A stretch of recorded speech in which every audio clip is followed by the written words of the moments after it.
Welcome back. We are back. Another week. Hey, we're a few minutes late. Had a little technical snafu. You gotta like it when technology says, you know what, let's reboot now. Yeah, exactly. All right, as usual, we will get a little bit of sharing in. And before we get going, kind of along with what we've got going tonight, do you have everything set up for the upcoming archery season? We'll publish that right now. So let's see. Have you got all of your ducks in a row for the upcoming archery season? Let us know. So Danny and I are going to do a quick little share here real quick, and then we will get going tonight's show. How about I hit mute? Yeah, how about you do that? I'll have to do the same thing. All right. All right. Hopefully everybody's had a good weekend. Hey, Josh Hagerman, what is going on? Josh, I drove all the way to Indiana to see you, and I didn't see you. What's up with that? Hope you're feeling better, buddy. All right, here. I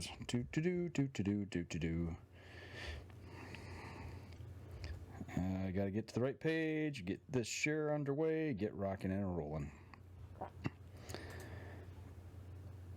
Come on. There we go. And I'm done. You ready? No. Why don't you tell the people about our promos? Well, I can do that, I guess, while we're sitting here waiting on Dan. So, as we always, you know what? I'm just going to start the show. Let's just get that going here. Here we go. 3, 2, and 1. Welcome back to another episode of the Up North Journal Podcast, everybody. I'm host Mike Adams, sitting in the cabin tonight on a fresh trip back from Indiana, and I'm sitting here with Dan DeFaw, and we're going to try to connect with Ken Cicluna here later in the show, so keep your fingers crossed. Hopefully everything works good. But before we get started, we would be remiss if we didn't talk about Hunter's Blend Coffee. Make sure you guys use the UNJ promo code, which you can see right there on the screen, and that will save you 10% on your order of Hunter's Blend Coffee at huntersblendcoffee.com, and we've got ours. Coffee good for you tonight, Dan? Yes. Very tasty. All right, and we've also got our promo code for Rebel 6 Rubs. Go over to their webpage, use the North Journal promo code, as you can see there on the screen, at rebel6rubs.com. You save 20% on your order. Yes, for that one, it is working now. It is working. Yeah, okay. We had some issues during the week. I checked with Rob. We got it fixed. It's now working to that. Okay, good. There. Yep. And the last one is Buck Baits, which we're going to talk a little bit about tonight. If you go over to buckbaits.com and use Up North Journal, you'll save 20% on your order there as well. So some of the people who help us are helping you to save some money. Gotta like that. Absolutely. So you done over there, Dan? I'm ready. All right. So what's been going on, Dan? Oh, I tell you what, a little cool, a little crisp in the air weekend. Yes. Kind of the sign that deer hunting's, well, we've had the Liberty Hunt and Youth Hunt this weekend. Yeah, a lot of deer already going down. Yeah, some nice ones we Kids saw. are out there slamming. And the veterans we saw at 11 Point got taken. I forgot to download the picture.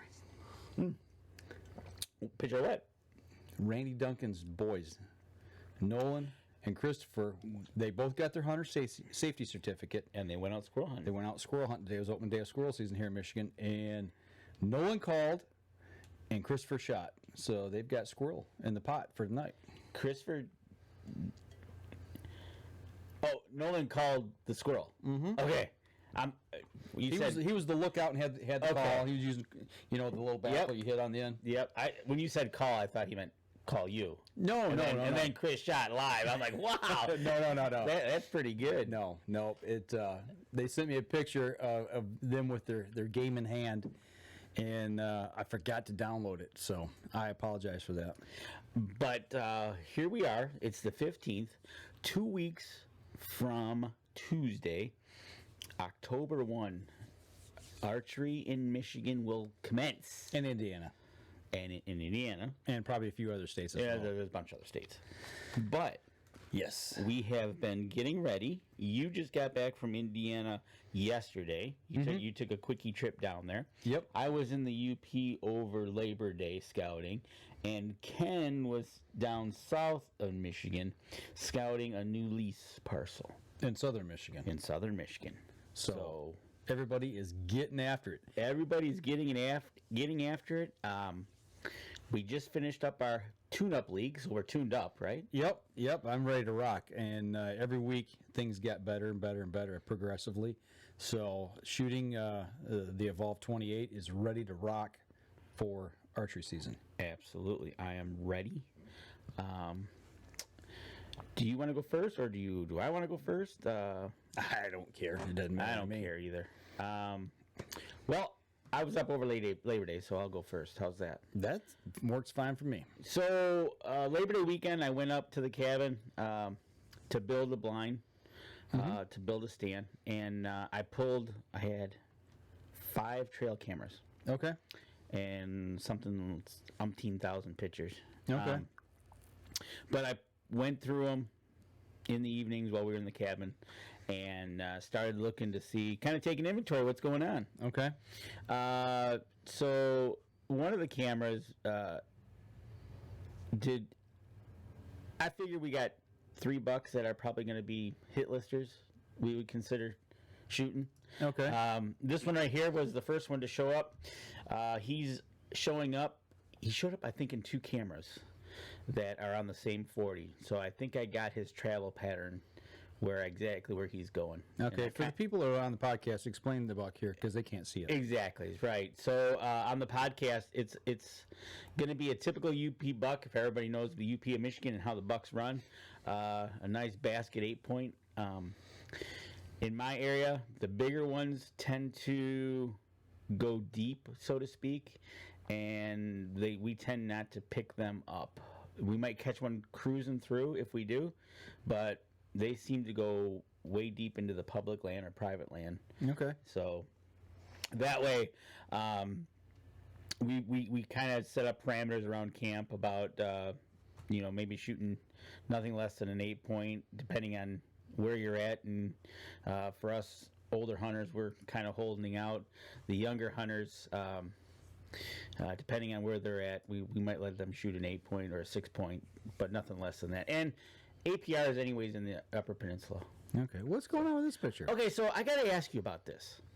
Because this is the reason I pulled this was I knew it was a buck. That's fine. Mm-hmm. But what do you think would make that on the lens or in the picture? That's what I wanted to ask you. I was like, this when I was flipping through them. This one, for the people on the podcast, I can't explain it. I don't know if it's a bug, a twig, or I think it's a bug flying.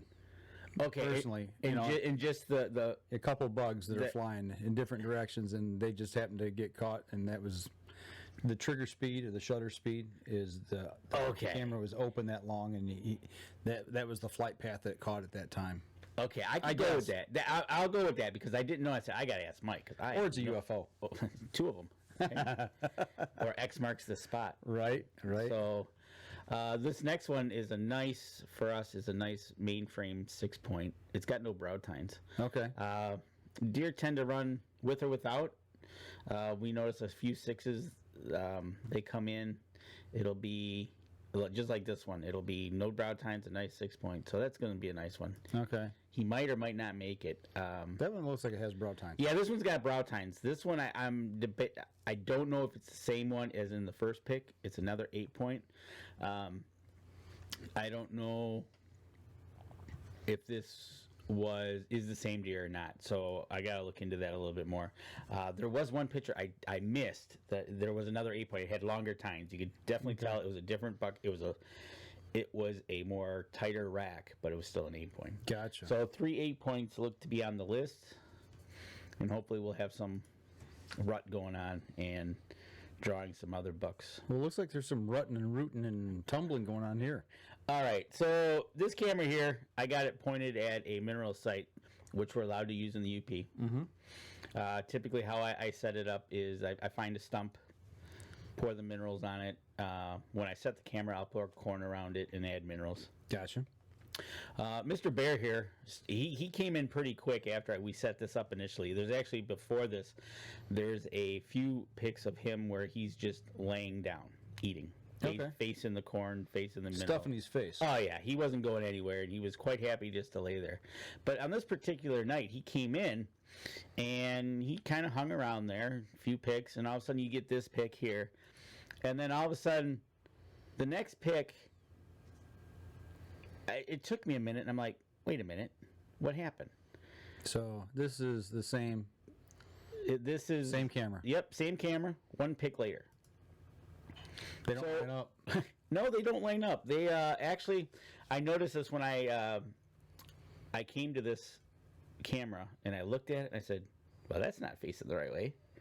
So it looks like Mr. Bear got a little interested in the camera and decided to turn it 90 degrees. He swatted it up. Which, you know what? It wasn't a bad idea by the bear because it helped me see other deer that were coming in. Right. So it was all right. Okay. As long as you didn't knock it off the tree, I was quite happy. That was one of the issues that I had last year when I put up a feeder, is he climbed the tree and got to the feeder. So, but this year he just didn't like the camera pointed at him, I guess, and he just turned it 90 degrees. So it was one of those things. You just Place is a mess. I know, right? I gotta clean it up. You gotta clean up the office. So that's kind of what we looked at. We reset the cameras. I'll be going up for the first weekend in October. So we'll pull the cameras right when we get up there, see if anything's changed. The spots are kind of set, and we're ready to go. But looking forward to it. I did put out a couple mock scrapes using the buck baits. So I hope to, and I put cameras over them on video, so I hope to have some good reply back. So you left a party invitation at the the scrape? I left a party invitation, and I left my calling card down there. And there was their deer watching me make them, which was kind of funny. So, but yeah, excited. 2 weeks. 2 weeks, it'll be 2 weeks from Friday probably. Okay. That I'll be up there. Probably Saturday morning I'll start. But yeah, excited. Deer on camera is always good to see. It's just around the corner. It is. So I noticed one of the bucks taken by a youth was still in velvet, and another buck taken by a veteran was here in Michigan. Yeah. Wow. So okay. Yeah, pretty wild. That's different. Yeah. So it's time, folks. It is time, man. We're right on top of it. It's it ain't gonna be long, and it felt so good to get back down and get outside this weekend. That's it rejuvenated me. Well, that's the thing, just getting out in the outdoors, and especially when it's got that cool crispness to it. Mm-hmm. It's like, all right, it's time. It was cool down in Indiana yesterday morning till about 11 o'clock, and then it got real hot. Oh, okay. How hot did it get down there? Mid 80s, I think. It was pretty sweltering. Pretty sweltering. So. Nice. But yeah, so we're ready to go, ready to rock up in the UP. You went to Indiana. How's that looking? Well, this is our I guess our food plot. looks. That's the bean field, man. I tell you what, beans as far as you can see. Yeah, the beans have really taken off. When was I down last? About a month ago, I think. I don't know, but I tell you what, man, the beans have really taken off. Let's see if I can. Yeah, right here's a picture of me standing next to him. I mean, it's almost belt high. It's mid thigh. There's some tall beans. Yeah, I mean it's pretty tall right there. So that was pretty cool. Beans like their warm nights, don't they? Evidently. But you know what else likes beans is the deer. And you think this time of year that the deer are starting to get off the beans, because the leaves are not as palatable. Right. They start getting a little bit bitter. But so far, they really haven't stopped. Well, they look pretty green to me. So they were still hitting the beans, not quite as hard, but I want to take some pictures, just show a little bit of the browse on the beans. And they were browsing, huh? Yeah, it was a smorgasbord. Yeah, they're still hitting them pretty regular. So that to me was a little bit surprising, I guess. But I tell you what, we're rumping up here on our first break. Why don't we go ahead and take our first break and come back, and we'll kind of get into doing some mock scrapes down there, because that's what I went down for. Absolutely. So I tell you what, we'll step outside real quick. When we come back, we'll continue the conversation. We'll be right back after this. All right, looks like almost half of our people out there are not ready. Actually, a little over half. 57% of you say you're not ready yet for the upcoming season. What's up with that, Dan? I don't know. They're not ready. Get out there and get after it. You're right. Ken is ready when we are. Okay. Ken, just sit tight, and we'll get you on here in a segment or so. Right. I got to save this one off, and we will get going with the next segment. But yeah, I don't know. I've always heard that, once summer gets on, the deer start laying, they'll stay out of the beans, and they predominantly get onto some other ag. They're still hitting the corn pretty hard down there. There's a section of corn that they're definitely in. So are the raccoons. Talking about having a party. Those dang coons are lighting it up down there. I think we're gonna have a coon fest. You know what? Matter of fact, on that one camera that got turned, the coons were there. Actually, I got a wolf on that camera too. Ooh, okay. He was cruising through, and that's by having the camera swung. Right. It picked him up. Yeah. So. Wow. I'm thinking about trying we'll talk about it next segment. Okay. All right, here we go. 3, 2, 1. Welcome back. Second segment of the show. Wayne Sitton joined. Hey, Wayne, what's going on? Glad to see that you're checking us out tonight. Glad you're back up and at 'em. Right. All right. So you're down there checking out the beans. We were just talking in the break that, well, they haven't stopped eating the corn either. Yeah. I didn't take any pictures of the corn. I should have, but yeah, they're still on the beans down there. So. And Ricky the raccoon was enjoying it as well. Yeah, the raccoons are tearing it up down there. So actually, we met with the property owner, and they said they would like for us to control the population of raccoons. I can imagine there's all that food for them there. Yeah, well, a deer will walk up and they'll eat the ear of corn right off at the stalk, but a coon will take and pull the whole stalk down. Yeah, they'll pull it down until it breaks. And it looks like somebody went through and just trashed their room, Right, exactly. So you sit there and you look at that and you go, yeah, then you need to take care of them. But yeah, I went down, hung out with David. There's Big Dave. Got our tools and got everything ready. And as you know, we've been doing some work with buck baits here, and so we took some product down to do some mock scrapes. Absolutely, we got our mock scrapes. I started mine over Labor Day. You started them yesterday.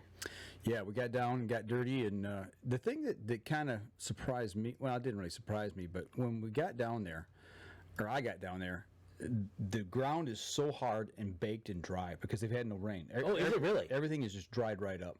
The creek that runs by the property, on the edge of the property, it's pretty much gone. Really? Yeah, the Oxbow backwater creek is completely dry. So would you consider they're in a drought? Would you consider it's just a dry time of the year? They need some rain. They need some rain. They need some rain. So we're trying to scratch in some scrapes.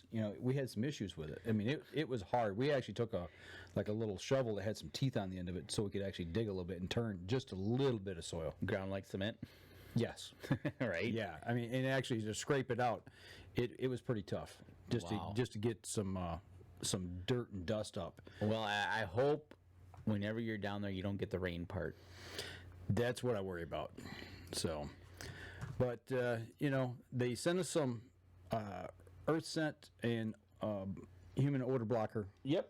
Or odor breaker. So I sprayed down my boots. I didn't take my hunting boots down. It was so doggone hot. And I also put on my Scent Lock rain pants. This is the first time I've wore these out in the field. Okay. And I bought these for early season.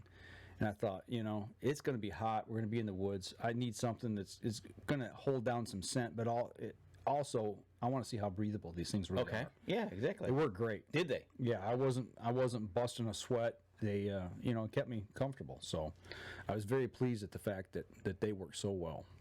That's awesome. Good to hear.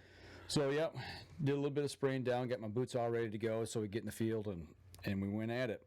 And I see you got your Easy Cut backpack over your shoulder. Well, right here, this is getting ready for the first scrape, and we want to put a camera up. And these are the new Cuddy back cameras that we put up. Oh, yeah, okay. We're still having some issues getting them connected. Not connected to each other, but getting them connected to the service to actually send us the photos. Okay.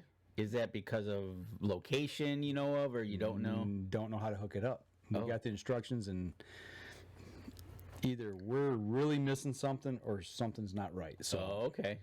I'm not happy, put it that way. Sounds like you need to make a call to the... Well, that's already been done, and we're still having issues. Oh. So, ouch. Just going to say that's where that's at. But, yeah, we did some trimming. I made sure and took the sling pack with me, and we had to trim out around the trees so we could get our cameras up and got our scrapes ready. So, after we did the first scrape, and I didn't shoot any pictures of the first scrape because I was running video at that time, but you have actually... I think you've heard me talk a little bit about the stinging nettles. Yes, a little bit. So this is where we set the second scrape up. And there they are, in all their glory. And actually, these were cut down quite a bit because usually they're about arm height. Oh, well, I think when you went up there in July, you said they were pretty high. Yeah, they're almost armpit high. These aren't. No. David come through. This is a trail leading in. I don't know if you can see, but my stand is I'm facing my stand as I'm walking in there. Oh, okay. So, and I need to do a little bit of trimming there to get where I could actually see. Now, if, in this photo here, I'm reaching up, cutting a limb so I can see to shoot on a runway. But if you look, you can see the opening. That opening right there is where, on that edge is where we put the second scrape site. So, we here's a couple. Let me see. I'm trying to find these pictures here. I'm kind of skipping around. There I am, cutting another limb down. Aren't those nice for when you got to reach up? Yeah, and I it's love like, oh, wait, I can extend the handle. Now, if you look at that tree that's shining right over top of my head there, that's where my stand's at. I don't know if you can see it very well there, but that's where it's at. And a little more thick stuff here we're cutting out of the way. It looks pretty thick in there. It is, but we're just trimming up the one. But right here's where we put the scrape up. So, right on the field edge, got a nice overhanging branch right there off of a walnut tree. So, it'd be a good spot for a looking branch. Looks like a pretty good invitation. That's a CRP field there, a huge bedding area. Oh, yeah, obviously. When you got grass that high, that you could literally lay down in there and walk right by something and not even know. Well, there's spots in there on the other end that is actually almost head high. Yeah, that's what I mean. You could lay in there, especially for a deer when they lay in their wind, Putting their back to the wind. And actually, they've on the right side of this picture, along that tree line, there's a good swath of it that's kind of beat down a little bit. It's not quite as thick, and they'll lay right up against that edge of the thick stuff, the thick, tall cover. Okay. That's where the bedding, they're right in there, right up against that thick stuff. Right. So just using that thickness of the weeds for them. So, yeah, we scratched it out there. You can kind of see the dirt. And then, actually, I jumped. No, I guess I didn't. The one thing I want to talk about real quick that we did on three of these is, and I don't have the product here with me in front of me because I left it down there for David to use, but the spray, the stuff I sprayed my boots with, the earth scent, an odor blocker, the neutralizer. Yes. After we scratched up the dirt, because it was so dry and so hard, David and I got to talk, and I was like, well, what if we put this down? And it's going to create a curiosity of earth that has been turned over. You know how fresh dirt smells. Oh, right. I get what you're saying. So we thought we'll scratch out the area, get it all clean, and then we'll spray that. We misted it on there until we just got just a light sheen, and then we waited and let it dry. And once it dried, then we went in and we used our scrape enhancer on top of it. And talking with the company, they said that, as long as you let that dry, once it's on the soil, let it dry, and then spray that on top of it. It's not going to kill this scent. Ah, okay. So the most important thing is letting it dry. Yeah, don't put this down first. And then spray neutralizer because it does exactly that. Right. So if you use this on top of it after it's dried, no problem. Oh, okay. I see. Cool. Yeah, we did that on three of them. So we're trying to create another curiosity is like, oh, there's some moisture. You smell fresh dirt. Must water. Yeah. Why is it here? Why is it fresh? Why is it what's so curious about it that you? And deer, they're curious animals. They will come and look. And then I left the calling card. Right, exactly. So hopefully, you put the video cameras over those. Yeah. And you switch them on video. Yep. Turn to the video. I'm running about a minute of video. It's a lot of video. We put bigger cards in the cameras, but that way we're going to see the interaction and hopefully get some good video of what they're doing in these scrapes. Right, exactly. And some people say, "Well, it's early." Can you do too many scrapes? Can you do too many? Yeah, that's a question posed by my brother. We didn't put them in close proximity to each other. The first one and the second one, let's see, maybe throw this back up here. That's the second one there, and you can see that CRP field. Let me go back to that overview picture and kind of explain that as we're going along here. I got too many pictures. Technically, you really could if you were to put them like all over the place, but yeah, like okay, so you kind of see how that picture comes to kind of a point down there at the end. It just to probably the left third. It's kind of hard to tell. It looks like one continuous line, but the right side of the picture is the right side of the field. The left side is the left side of the field. Right. It comes down to a point kind of in the middle there, or just almost the middle. Right. And the first scrape we put is on the left side down at that far end. It's about 300 yards. Okay, so 300 yards to the second scrape. Technically, really. And when they get heavy into the rut, what's to say they don't make more scrapes anyways? They could, yeah. But that's the thing is we didn't want to put a bunch of them and put them real close together. Right, exactly. The third one that we did is along that right side that you see in the picture there. We put along the right side about halfway between these two. And this is it here, right up along the wood line there, the trail leading down through there right up against the wood edge. Like you said, you got 3 scrapes in this field, and the curiosity, and once you get them going, might get them moving in your advantage. Well, and that's it. We got cameras out. We want to take inventory.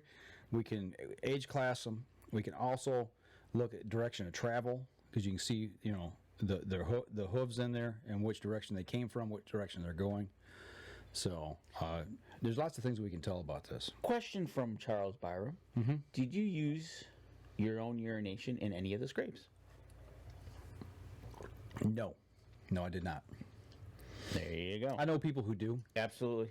Yep. But no, we strictly stuck with the buckbait scrape enhancer, and here, as you can see, we're misting the scrape with the earth. Right, exactly. So we followed that recipe.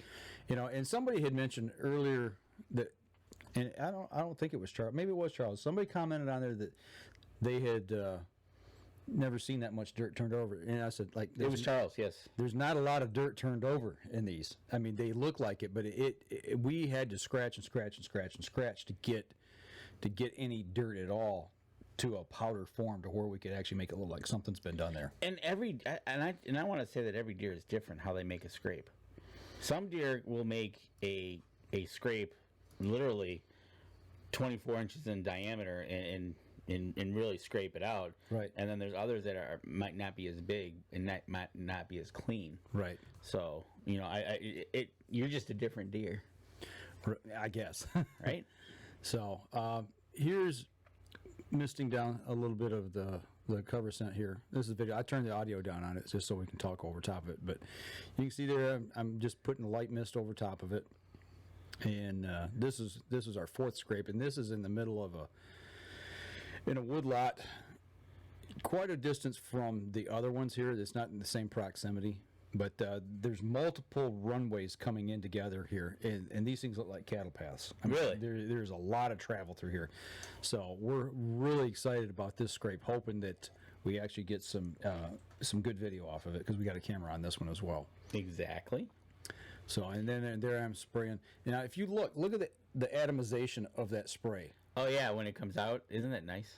That's the thing that really surprised me about how much of the product. We did 6 scrapes, and when we looked at the bottle, there's maybe a quarter of the bottle was used. And you're like, what's going on? And that's just because you're not shooting out a stream. You're not dumping it in. it's atomizing it, and we're just squirting it in one spot, making about a 2 to 3 inch circle, and having a good sheen on top of the dirt where it actually shows. So And you know what? And talking with Buck Bates when we were with him at Woods and Water, he did mention that about the sprayer itself. He says they're an expensive part of the bottle, but because he's spending the money, you're getting that effect. you're getting the most bang for your buck, no pun intended, Right. out of the product. It's not being wasted. Exactly. So exactly. But yeah, it was a learning experience for me. I learned a lot just listening to David. David took the lead on a lot of these, and as after I watched him, then I went in and built some myself. So He mentored you. yeah. So no, it was a good time. I learned a lot just from watching him, and I had a lot of questions. And actually, I called and talked with the company today. We spent about 45 minutes just going over some things. So I'm excited about it. I'm really looking forward to getting the video back. That's the key, I guess. Yeah, that's my hope too. I set up my scrapes, put the cameras on video, and I'm hoping that in turn I get it. So it'll be exciting to know the next time around what we all pull off the cards. There's a good shot right there of the circle. As soon as I got done spraying it, I took a photo, so you can see the dots. Yep. And that's kind of the way we did them. There you go. So I think it's awesome. I think it's a good, let's get them interested and get them moving and get some mature bucks on the curiosity and get them moving to say, hey, what's going on in my area? Right. The one thing that we didn't put out just yet, because they also have a tarsal gland lure. We didn't put that out. David wants to wait up closer to season, but the way he wants to use it is take a stick, and he cuts a stick 1.5 foot, 2 foot long. Okay. And we didn't have any gloves with us either. That was the other thing. He wanted to have scent control over top of this because the way he does it, and then he'll trim it down the end and stick it in the ground. Might be a little hard right now the way the ground Well, I was is. gonna say, yeah, you might have an issue. So with that. he might have to go out with a drill actually and drill a hole. Oh yeah, and drop it. there you go, a drill. Yeah. And then drop the stick in the. But he wants to take that and then he wants to spray that stick with the tarsal. Okay, Yeah. kind of like to represent a deer rubbing up on it. Yeah, well, it gets it back close to the ground, but not on the ground. But it gets it close to the ground where a deer's leg is Nice. about the right height. Nice. So want me to put a little bit in your coffee? No. No. So that sounds like it sounds like I'm ready. You're ready. It's one of those things. You just, in working with this company and spending that weekend with them, it's been great. And getting these set, I hope we get our bang for our buck. Yeah, right? Right? No pun intended, right? No pun So, intended. no, this is all brand new to me. I mean, I've wanted to do this before, and I've never taken the extra time to get out and do these. But actually, I'm hoping to get up to our place in Michigan, up in northern Michigan, and I'd like to put a couple out there. I'm going to try something a little bit different, and we're going to see what happens. Well, that's it. Try, I did them one way this year. Yeah. I'm going to see how they work, and then think about it, and then maybe next year maybe I'll change it up, or if it worked, then okay. Right. But like you said, change it up. Yeah. See what works. Yeah. Because whether you're in the UP, Indiana, down in Texas, Out west, wherever. it's all different. Yeah. It's not a recipe Yeah. that says, oh, do this, this, and this. Right. So. And that's what's nice about it, is everybody gets a chance to do their own thing, put their own twist to it. Yep, absolutely. So, well, speaking of twists, why don't we twist into a break here? Yeah, let's twist in that, and we'll get a hold of Ken and get him on and hear how he's doing. All right, so we're going to step outside, take our second break. We'll be right back after this. For those of you on the live stream, hang on. Danny's going to make a quick call. Man, the numbers are starting to jump up. 64%, so almost a third of you are not ready for archery season yet. Come on, guys. What's the holdup, man? How long did you say? 2 weeks from Tuesday? 2 weeks from Tuesday. Are you going to be up for the opener? No, Okay, I won't be either. I won't be leaving till probably Friday of that week. I think I got I tried to put in, which I don't even know yet. I think I put in for the second weekend. Oh, okay. If I'm not mistaken. But who knows? I might be able to slide down or up Right. to either camp. Once you get that saved. And we'll get Ken on here real Yep. quick. So, Ken, if you're listening and watching, Get ready. be ready. Because we're going to give you Just a jingle here real then quick. I'll dial here. You got his mic open over there? Check in 1 second. Okay. Okay. Yes, I do. Everybody gets to listen to the lovely Skype sound. Right? Hello. Hey, what's going on, Ken? You got me? I got you, yeah. Man, you flipped that camera around quick. You're a pro. I know the drill. I know the drill now. Right on. That's good. Yeah. That is good. Dane's going to connect us here real quick. Very good. You got it there, Dan? Yep. Should you? Actually, you know what I did not do this week? I did not change the window. So, but I think I can do this real quick here before we get rolling. Give me 1 second here, and we'll see what we can do. So, are you ready for season, Ken? I am ready for season. I'm as ready as I can be. I actually still have a couple last-minute private properties I have access to. I haven't even went and looked at yet. I've been so busy with all my other properties, but That's a good problem to have. Yeah, it's right? a good problem to have. But I've got probably 10 trees I could sit in if opening day were tomorrow. That's a good problem to have. You got to like Yep. that. All right. Yes. Okay, 1 more second here real quick. And make a couple more quick little changes, and we'll have everything ready. Bad me did not have this part done, so you folks at home have to just bear with me just for about another 20 seconds here. All right. Oh, that ain't right either. That's not the right one. We got to make sure we put your name up correctly. We want to make sure that's right. So is fishing over with? Yeah, for the most part, I'm going to get a couple more trips. I think I'd like to get at least one more trip in. I thought I was going to have some tournaments in the month of September, but life has kind of been kicking my butt this past month, and it never materialized. But I'm going to get on the water at least one more time before it's said and done. Okay, right on. Cool. Gotta like that. So, you know, with that being said, is there a big, you know, you're sitting there out fishing, and you're staring at these fall leaves around the lake. That's gotta drive you crazy. You should be up a tree. Yeah, that's exactly right. And that's why I've never fished in October. I think I maybe went fishing in October one time in my whole adult life, and I just can't bring. That's why I don't duck hunt or goose hunt or any of that other stuff, because if I'm not in the woods in October, that's a problem for me.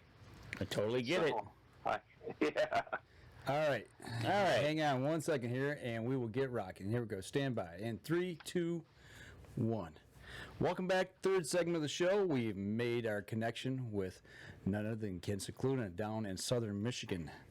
So, Yeah. Ken, I've seen a few photos. You started putting a few rod and reels away, getting the bow out. First off, how's the new bow treating you? The new bow is, man, I'm just blown away what it's like to shoot modern technology. I absolutely love the PSC decree. It's been really, really awesome. I've been shooting almost every night. I've got it dialed in, and I cannot wait to get it in the deer woods and shoot with it. It's a great shooting, smooth. I mean, I'm absolutely in love with it. Okay, so what were you shooting before?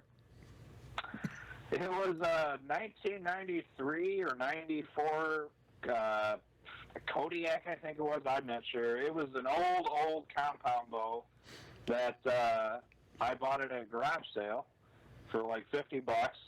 My bow had gotten stolen one year, and I needed a bow. and I just happened to find that. And the only reason I know it's from the early 90s is because engraved on it was somebody had shot a 6-point and engraved 6.94. And so I know it's at least from 1994, but I think it might be older than that. Wow. There you go. Yeah. Hey, Ken, right off the bat, we got a question from Charles. Yeah. It says, did Ken get a new platform yet, or is he still using the Bullman ring? I am still using the Bullman ring of steps. I really want to get the tethered Predator platform or the other platform that's out there right now. I'm saving up for it. I see myself getting a platform before the season is over. But what I'm going to do, and actually I have my ring of steps right here. As you see, it's kind of a mess. It's cumbersome. I don't really like using it. I'm going to go down to probably about 2 steps this year and get rid of the other 4 because honestly I never use them and it's just more noise and things like that. But yeah, right off the bat I'll be using the ring of steps, but I definitely want to get a platform, that's for sure. And for those of you who don't know what they're talking about tree saddles. Yes, saddle hunting. So yeah, you and actually Charles out in Iowa, you guys are the tree saddle variety, and yes, I've contemplated. I've sat in one, and it's something that really intrigues me. It's just something I haven't made that step yet. Right. I got too many fires or irons in the fire right now to worry about that. So exactly. One thing at a time. Yeah. All right, buddy. So you've been out scouting. What do you got for us on your update?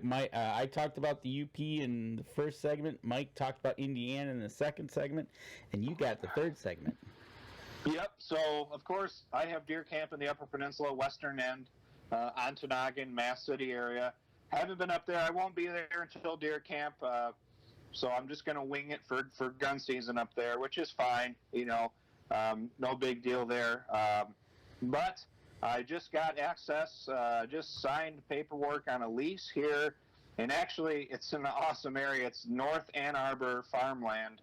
And if anyone knows anything about the Michigan deer herd, they got a real problem with deer in Ann Arbor. Yeah. And so I'm I'm just north of all that, and there are just so many deer out there. You drive around that farm, and it's a very high deer density area. And I'm really excited.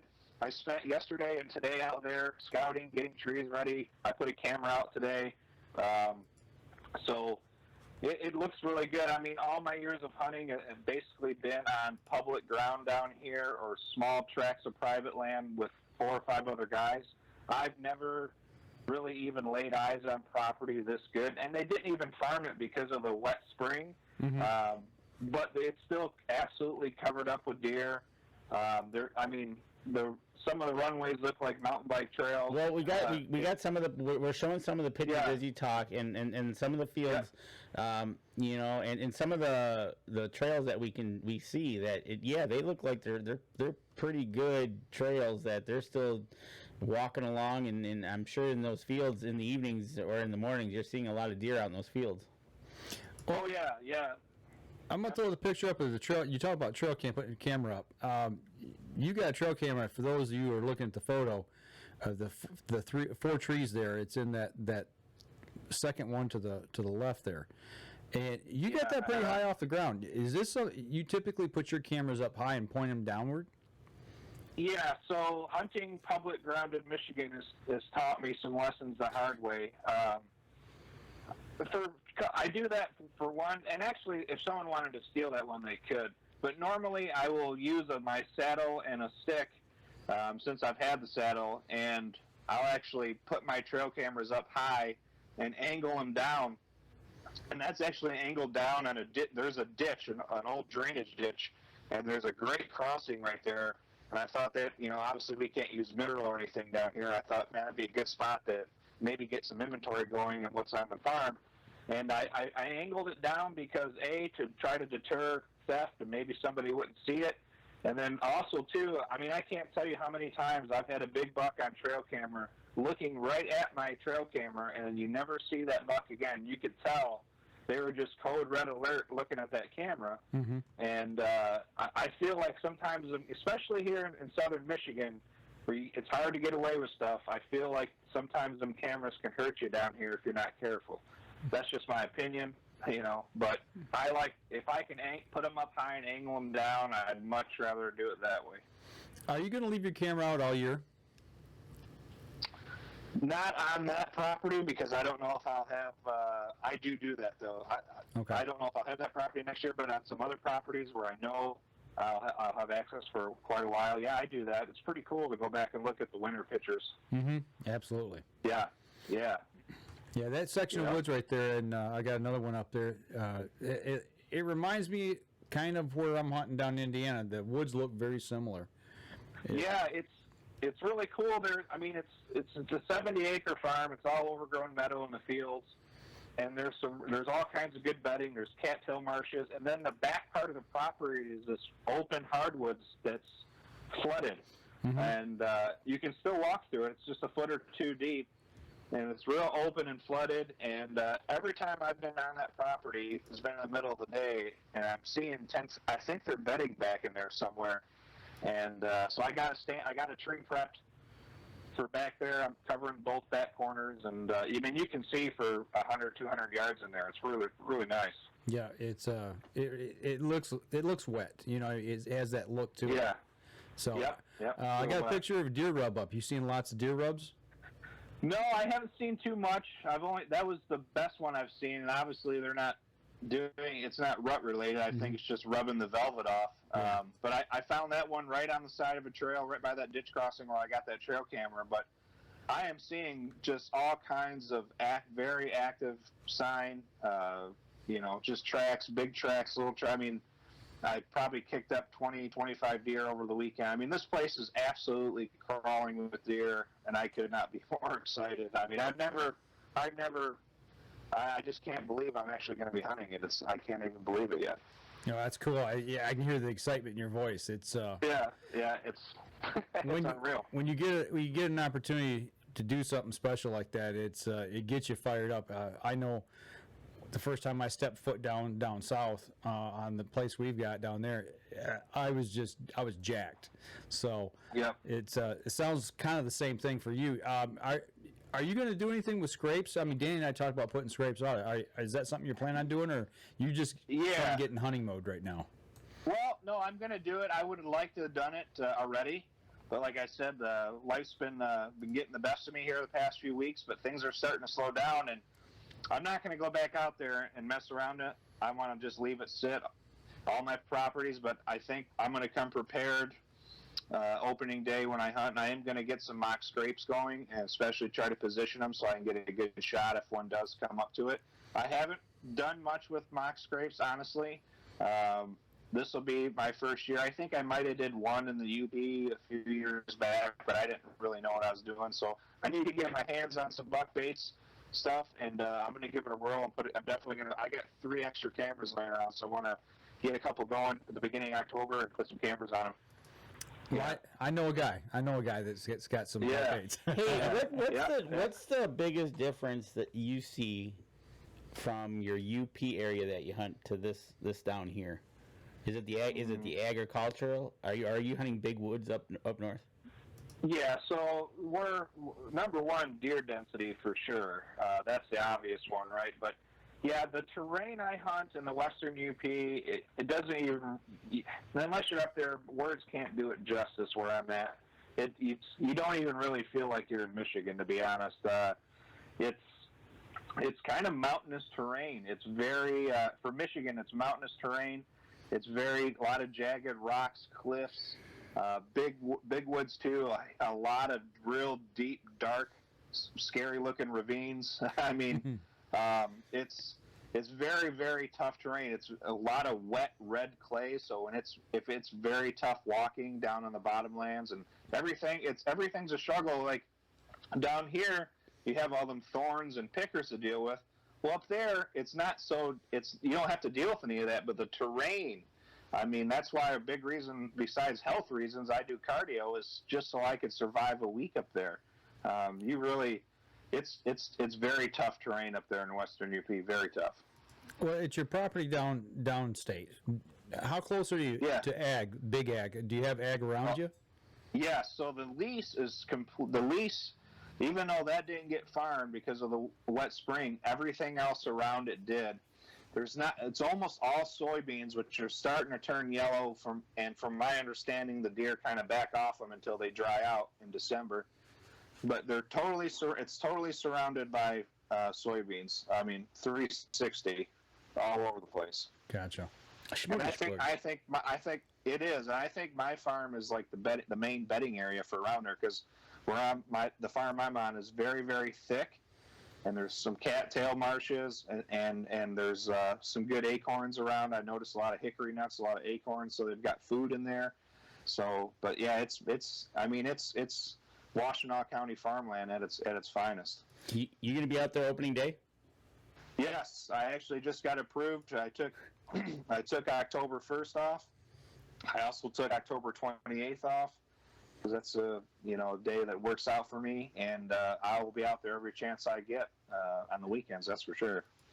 How okay? So time wise, from your door to the property is how far? He may not want to tell that. Well, no, just Yeah, no, that's okay. I'm not too worried about that. I'm very spoiled. I have a 37-acre piece, a 10-acre piece, and now the 70-acre lease, and they're all about the same distance from my door. And you're talking 10 minutes or less from all three of these where I'm at. You're spoiled. So, that's awesome. Yeah. I can do a lot of after work hunts before the time change. I mean, I many times I'll just come right from work and I'll have my hunting clothes in the truck and just do the best spray down I can and whatever, and just, I mean, I get a lot of afternoon hunts in during the week. It's nice. All right, so we got another question in from Charles, our Iowa fan. Charles. Are you all going to take does when the season opens, or can you, or are y'all going after the antlers? I'll answer first because I'm an easy one. Yeah, I know your answer. No, I can't. We're not allowed to shoot does, so nope, I will not be. Ken, what about you? Yes, I absolutely will. I'm hoping to get out for early doe season. I believe it's next weekend. I could be wrong on that. I'm going to try to get out for early doe and knock one down. And I always have a public land doe tag and a private land doe tag in my pocket at all times. And it doesn't matter what time of the year, I will shoot a doe if I need it, if I want one. Yeah, same for me. Yes, it doesn't matter if it's down in Indy or up here. Either way, opportunity, I'm taking it. It's there you go. But I'm going to be very choosy on the bucks that I target. I mean, yeah. I was showing Danny some photos from down in Indy, and it's night and day. But the small bucks down there, we're going to let walk. If they were up at our place up here in Michigan, there's no way they'd be taking another step. You know what I'm saying? Yeah, right. It's a different ball game. It's a whole different ball game. But yeah, I'm going after both. And like for Ken, as soon as he starts getting pictures back of his cameras, he's gonna start to see that I've got this in the area or I've got that. So he might become. As far as you might become picky too. Might become very picky, right? Yeah. And we were just talking about that with the Indiana property, and same thing with my property. It's these cameras and getting them out there early enough to start taking this inventory. It's nice. It's I'm not gonna lie. The technology is awesome. Well, there's such a drastic. You talk about the from down from another state to Michigan, but even from where I'm at in northern Michigan, northern lower to the UP. Expectations of what's realistic for bucks to be able to harvest. Right. It's different for me and you, Danny. Absolutely. Just simply of what you've got available. I think that's the key statement right there is what's realistic for your area, and time will tell. Like Danny said, those cameras will help you figure that out. And, it's tough for me. I definitely, without a doubt, if I could hit a button right now and make APR statewide, I would do it. Mm-hmm. But here's the other thing. For me, I haven't shot a lot of bucks in my time. I've never shot a big buck. I've never even seen that many big bucks. I've been hunting over bait for 17 years. I just got rid of bait last year, and I'll be honest. I'm not going to lie. Yes, I want APRs, but I still, I think I still enjoy shooting a year and a half old. I still want to do that. Mm-hmm. But in my mind, I know it's better to let them go. And if I could put that restriction in place, I'd do it right now without a doubt, because I think it's the best thing for the state. But I still have, I haven't shot enough deer yet where, I feel like I'm just not at that stage yet where I'm passing on 3-year-olds for a 4-year-old. Right now, I think I will not shoot a 1.5-year-old deer. My goal for this year is to shoot a 2.5-year-old. Mm-hmm. There you go. At least what I think. That's my goal. Which will most likely be 8-point. But it's tough because I do have an itchy trigger finger. I like shooting deer, and it's going to be very hard for me. If a nice basket rack 6-point comes in, I'm not going to lie, I'm going to want to shoot that thing. But I know where I'm at. I don't want to burn it. I don't think it'd be smart to burn tag on that thing. Yeah. Well, that's the other part of that, right? 3 months. Yep. You got 3 months of hunting, and if you, like I said, you start getting a rate of return on your inventory, and you start seeing, those get nope, that's passing, because you never know what the next one's going to be, right? Well, that's how I wound up passing on my first 2.5-year-old buck, mainframe 8, and it was one of the biggest deer that I had seen that season. And I let that thing walk, and everybody was just freaking out about it because I had video of it, and they're like, "Why?" I said, and I showed them a trail cam photo of a 4.5-year-old 10-point, and I'm like, "This is why," I said, because I know he's here. Right, and you don't want to mess that up, and like you said, Ken, you go ahead and you're starting to show, as we always seem to get older, and that you're taking that next step, but. Not knowing, sure, why not shoot that 6-point? If it's the first buck I see, why not, right?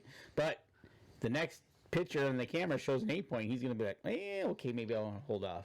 Yeah, and here's another monkey I have on my back, and maybe some guys will think I'm silly for this, but I have never shot and recovered a buck with my bow and arrow. And that's a huge, I don't know why, but I really want to get that monkey off my back. I want to say I finally got my bow buck. So if I'm on public land and a nice 1.5-year-old buck steps in front of me, I might take it. Right. Just to get that over with and move up and just move on in my hunting career. Just for a mental thing, I might do it. I haven't made up my mind out to see it in the moment because I ain't going to hunt a lot of public. I'm not going to burn out that lease. Right. I don't want to overhunt that lease and ruin it. So I've got a lot of other options on public, and so that's just kind of where I'm at. Yeah, you play the wind, scent control, play everything right, and stack the odds in your favor, especially on something like that. Exactly. So. Yeah, I heard you guys talking about scent control, and I love scent control, and I know some guys don't do it. They just strictly play the wind. Some guys are all about the scent control. I'm like, why can't we just do both? Right. Right. And some guys, if it's not going to hurt you, why not do it? Right. And some guys, like you said, sometimes they play the spot. Right. They won't hunt a spot till a certain time of the year. A certain time of the year, and that's everything. Yep. They leave it totally alone. They won't go there. I'm just going to pick a date. I don't go in there till Halloween. Yeah. And right. Exactly. Or some guys they'll wait. They'll be really picky. They'll say, it's got to be a cold front. I want a rising. Oh yeah. I want a rising moon at 4:30 in the air. I want an afternoon rising moon or a setting moon at a certain time, and the wind, and they won't hunt it until all those stars align. Yep. And those guys are usually pretty successful. Right. Well, my brother has a message for you, Ken. It's called join the club. He hasn't shot a buck with his bow yet either. Yeah, I've shot a lot of bucks. I just haven't. I'm not proud, but I've probably 3 or 4 that I have not recovered, and it makes me sick still to this day. And I need to get that done because the bucks I've shot have been with a shotgun. Well, I got a question for you that I want to save because we run over here. Okay. We got about 7-8 minutes left in the show, but I want to throw a break real quick, come back, and I'm going to ask you this. We're going to step outside. We'll be right back after this. All righty. Okay, we'll save this one off. Good discussion. I love it. I could sit here and chat with you guys all night. I'm just getting fired up about this. Right, exactly. Well, that's good. That, like you said, my brother's got the same monkey you do. And it's one of those things. And you're right. Well, you got it. Just do it. Get it off your back when you can, and get it done. That's like when we're up at our place when we got young hunters like that. It's like I remember a friend of mine that I took first time out. A spike came in, and he never shot a deer in his life with a gun. I said, Chris, shoot the deer. Yep, get it done. Get it done. Okay. And after that, so. All right, here we go. Stand by. 3, 2, 1. Welcome back, fourth segment of the show. And before we went to break, I said I had a question for you. And we were talking about, shooting a buck with your bow, getting the monkey off your back and all that. The question is, when you're in the stand and you see deer, like maybe it's a doe, maybe it's a small, like a spike horn or a fork horn, and you know you're going to let it walk, do you still draw on that deer to get that maybe anxiety out and get used to drawing on a deer and practice that draw to where you're not getting busted, so when the time comes you've got it down? Or is that something you've not done? No, I have done that. I always make sure that my finger is behind my trigger on the release. Right. I have done that, and I'm very careful to make sure that my finger is behind the trigger. I want to make that perfectly clear. But yeah, I have, especially on because I'm not ever going to shoot a yearling, and but I like to do that with the dumb yearlings who, even if they do bust you, sometimes they still stay. Right. And I've done that many times, absolutely, because as soon as I know I'm not going to shoot a deer, my heart stops pounding and I calm right down. And that's my biggest thing is calming down before the shot, and that I have done that many times. I think that I don't do that. I just let things once I realize that that's it. It's not a shooter. It's like okay, I'm not gonna shoot. But what I start to do is I start to pay attention as to what's going on and what he's doing or he and she are doing, and I start to see how things play out. And and Charles says he uses scent control, the wind, the spot, the moon. He plays it all. Right. Well, why not? Why not stack? If you're playing cards with somebody, why not stack all the cards in your favor? You know what I'm saying? Right. Whatever game you're playing, it doesn't matter what it is, but you're going to take every advantage you've got. It's like, oh no, I don't need that advantage.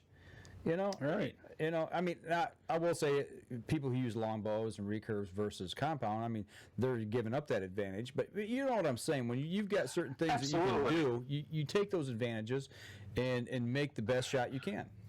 Yeah, and everyone's different. There are some guys that I think that like doing it. I mean, you take, I hate the name drop here, but you take a guy like Dan Infalt, who is a big buck serial killer. Okay, I mean, he'll hunt in blue jeans and a shirt. I mean, he doesn't do anything, and the guy has got a barn wall full of huge bucks. And then you got Eberhardt, who does everything scent control. So I think it's just do whatever works for you. Everyone's different, and like you said, you keep stacking them odds in your favor. Eventually, it's going to pay off, and that's how I feel. I totally agree with you. And that's why I like using the cameras, scent control, everything. Unfortunately, like I'll have a week in the UP. Okay, that's my week I picked. Now, whatever weather I'm going to be dealt, I got to play that. That's up to me. And I guarantee you, it's gonna swing from sunny to rain. Oh yeah, maybe to snow. But it's like it is what it is for the week. Well, that's what David told me. He said, bring every stitch of clothes that you got, warm, medium, and cold weather gear. He said, because in October in Indiana, it can be a blizzard or it can be 90. So, right. It just depends on. And Ken hunted the UP, so he knows how that works on November 15th. You can either be zero or in shorts. Right. Yeah, and up there, man. I mean, nothing beats a heater and a blind. That's for sure. Right. Well, I'll tell you what, I really expect that you're going to get this done this year. I feel it, and I can't wait to hear the story. But I can't wait for the phone call. Right, but when you do, man, and you get ready to pull back, just take that deep breath and steady your nerves, and everybody knows what that's from. Breathe deep. Yes. Aim small, miss small. Yeah, so that's right. Just look at the spot, man. Don't look at the antlers. Yeah. Once you know it's done deal, just look at the spot, execute the shot. Yep. And keep practicing.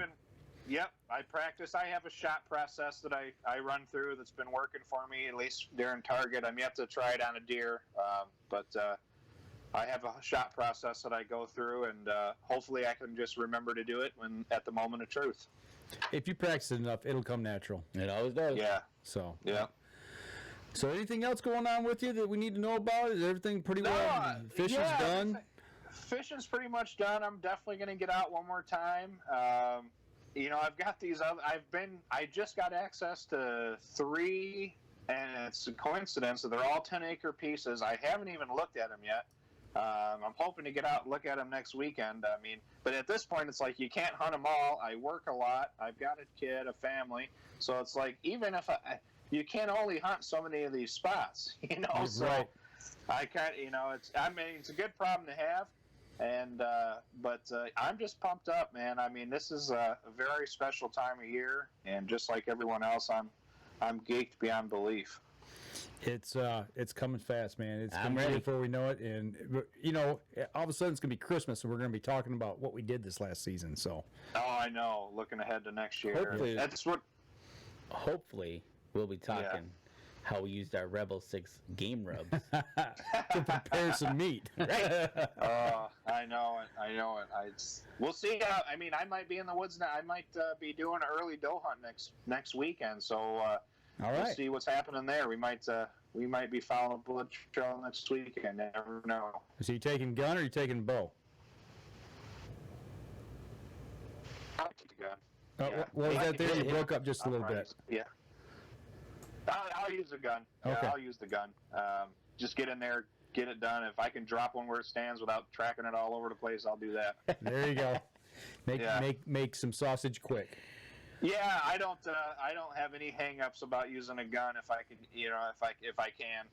Right on. I'll use a gun every time. All right. Well, I tell you what, we'll go ahead and we'll wrap up the podcast portion of the show here, and then we'll hang around for a few minutes, see if anybody's on the live stream has any questions for us. But All right. everybody that's out there on the podcast, We got one quick question. okay, go ahead. Charles Byram to Ken. Have you caught a fish from your saddle yet? That'd be interesting. Maybe I could put it up. Maybe I put it on the trolling motor. He's got a challenge now. Right? Yeah. We could be in trouble here. Catching a fish from a saddle. You're right. Well, it looks like the poll, it just changed again, and we're still about 2/3 of the people said they're not ready for archery season yet. So, guys and gals, Get on it, guys. get out there, get after it, get ready, because it's going to be here in 2 weeks here in Michigan. So, y'all take care. That'll do it for us this week. We'll talk to you again next week. For those of you on the live stream, if you got Any questions? fire away real quick. Fire away. Yeah, normally I am always ready. The only reason I did any kind of prep work this weekend is because I just got access. All my other stuff has been done since the middle of August. It would drive me absolute bonkers if none of my stuff is ready right now, or if I wasn't 100% ready. This is the I'm most always ready I've I want to been. be out of there. Yeah, I'm ready. I'm ready to go right now. Everything is set and ready to go. Amen to that. Yeah, yeah. I guess the only thing I really need to do is freshen up my scent lock clothing. Yeah. I want to break it all out and get it hung up and here in the room in the office, and then turn on my ozone machine and just let her roll through it. And Yeah. So what do you guys do for your boots? Do you guys what do you guys do anything for your boots? I'll tell you what I do. I'm just curious what you do. okay, go ahead. Oh, okay. So what I started doing, I'd say this is a page from Dr. Brocker. He has a cool YouTube video. And the first part I do, I take them outside with a garden hose. I take all that scent killer shampoo stuff, and I'll scrub a fresh sponge, everything. I'll scrub everything down with that scent killer 2 or 3 times. And then I have an airtight tote, and I buy that activated carbon dust in bulk. The same stuff that's in scent lock. Right. And I keep those boots in a tote, and I sprinkle that dust in there. And those boots never touch anything but the inside of that tote or my hunting ground. Okay. And I also use some enzyme stuff inside the boot, some powder, scent powder inside the boots. That's what I do. Okay, well, it depends on if I'm wearing my lace-ups or if I'm wearing my rubber boots. I always Okay. spray it down. I always use like an odor, something that breaks down odor, human odor, and that's what I'll use. I've used different products. This year we're using the Buck Baits The neutralizer, scent neutralizer. Okay. But I do want to give a quick shout out to them. This is their Wind Checker little squeeze bottle powder, and it's got and it's a scent control or scent odor breaker in here as well. Yes. So when you put it out, you're not putting like talcum powder out in the air. There's no scent to it. But I want to say something that last weekend, was it 2 weekends ago? It was the last weekend at Woods and Water. Woods and Water, a guy had a dog. It was a blue tick hound, but it was a pup, walking in front of us, and the dog took a dump on the floor, and it was concrete floor. It stunk that building up so quick. So the owner grabs a bottle, walks over, and opens it up and sprinkles it after the kid wiped it up. It still stunk in there. I mean, everybody knows what dog dew smells like, especially when it's fresh. Took and sprinkled this on it. Within seconds, that smell was gone. Yeah, not gonna lie, it was like, wow. So it's a powder. yeah, it's a powder. Yeah, it's Wind Reveal. It's a wind indicator and odor eliminator, and it also is eco friendly. I'm gonna take this and put this and I'm gonna sprinkle it in my boots. This year. That's what I'm thinking. So, we have a 2-pack here, and that's what I'm going to take with me this year. Now, my rubber boots, they're usually in with my scent gear, and I'll spray the bottoms of them. That's what I do with my rubber boots. But beyond that, I really don't do a lot. I'm pretty protective of my hunting gear. I don't let it get. I don't put my boots on and get out at a gas station. I don't put my hunting clothes on and get out at a restaurant. You see that all the time. Then you smell bacon and eggs. Don't drive up north like a pumpkin? No. And then you smell like either cigarettes, coffee, or food, or whatever, or gasoline. Yeah. So I'm pretty protective of that stuff. So that's kind of the way I roll with it. What about you, Danny? I when I'm up north, I'll get out my hunting clothes. When we get ready to go out, I'll get either I'm traveling light with it in my bag. I'll spray it down with the scent control, boots as well, and then other than that, I really don't go into anything too crazy. But like you said, nobody smokes at camp. Nobody does anything like that. So, and then if I come in during the midday, I'll take off my coat and pants and I'll hang them up over a tree or something outside. I do that a lot. I leave my gear outside. Quite a bit. I like to do that too. Yeah. So no, it sounds like we all kind of got the same idea, same mentality of scent control. So. Yep, exactly. Yep. So, you go with that and hope for the best. And hopefully you get that monkey off your back. That's right. Yeah, I hope so too. It's I don't think about that when I pull back on a buck, but after it runs away and I don't find it, it's like, geez. It's just I all these years, and it's just never happened. I had a season like that, and I almost hung up the bow. I mean, I really did. It messed with my head. But I've had stuff like that. The year after that, it all came together, and just been rocking and rolling since then. So Charles, to throw on top of what we've been talking, I am never fully ready. I will be happy if I am ready by the rut. I am in the middle of doing laundry right now, washing and hanging outside. Boots have been hanging outside since last season. Travel in a tote with the ozone device. There you go. Yep. I like it. I would give one little word of caution when using ozone, and this is something I've learned by working with the guys from ScentLock, that especially rubber boots or rubber type material, that if you continually use those together, it can start to break down some of the rubber. Okay. Be very I've careful heard that. with that. Yeah. Be very careful with that. Because we pay good money for that stuff. Right. Exactly. Yeah. Well, all right, Ken, we're going to let you go and wrap up the show here. All right, Ken, good luck to you. Ken, hang on after the show. Yep, hang on real quick. But we're going to sign off, and we'll be back again next week, folks. And if you're out for the early doe season, good luck to y'all. Y'all take care. We'll see you next week.